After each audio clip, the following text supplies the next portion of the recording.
السلام علیکم ورحمۃ اللہ وبرکاتہ۔ آج یہ حدیث پڑھوں گا کہ خصوصیات مصطفیٰ صلی اللہ علیہ وآلہ وسلم، حضور علیہ السلام کی کیا خصائص ہے۔ ای حدیث سماعت فرمائیں۔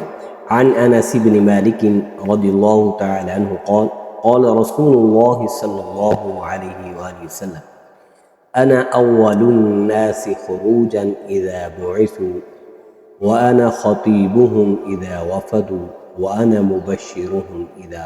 یہ حدیث بڑی ہے۔ تو رسول اللہ صلی اللہ علیہ وآلہ وسلم نے ارشاد فرمایا، لوگوں میں سے سب سے پہلے قبر سے اٹھنے والا میں ہوں گا، اور دربار الہی میں سب کی طرف سے بات کرنے والا میں ہی ہوں گا، اور لوگ جب مایوس ہو جائیں گے تو انہیں خوشخبری سنانے والا میں ہوں گا۔ اللہ تعالیٰ کی حمد کا پرچم اس دن میرے ہاتھ میں ہوگا، اور اپنے رب کے نزدیک اولاد آدم میں سب سے بہتر میں ہوں، اس پر مجھے کوئی فخر نہیں ہے۔ اس حدیث سے معلوم یہ ہوا کہ سب سے پہلے قیامت کے دن جب لوگ اٹھیں گے تو سب سے پہلے میرے آقا امام الانبیاء حضور علیہ السلام اپنے روضہ اقدس سے باہر تشریف لے آئیں گے۔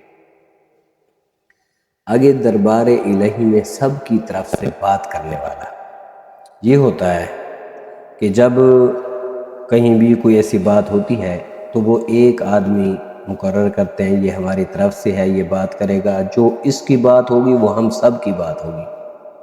تو اب دربار الہی میں سب کی طرف سے بات کرنے والے میرے آقا امام الانبیاء حضور علیہ السلام ہوں گے۔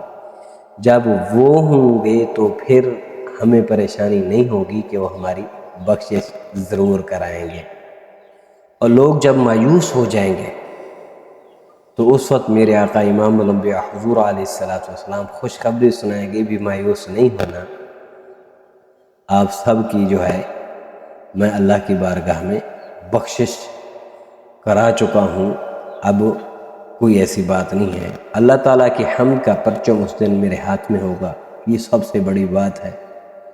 اور پھر اپنے رب کے نزدیک اولاد آدم میں سب سے بہتر میں ہے بھی ایسے ہی، کیونکہ اللہ تعالیٰ نے جو مرتبہ مقام اپنے محبوب کو عطا فرمایا ہے وہ کسی اور کو نہیں عطا فرمایا، تو ایسے ہی تمام مخلوقات میں سب سے بہتر میرے آقا امام الانبیاء حضور علیہ السلام ہیں، اور آخری نبی ہیں، قیامت تک کوئی نبی نہیں آنے والا۔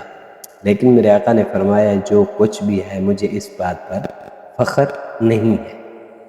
تو دعا ہے اللہ تعالیٰ اس حدیث کی برکت سے ہماری بخشش و مغفرت فرمائے، اور ہمارے صغیرہ اور کبیرہ گناہوں کو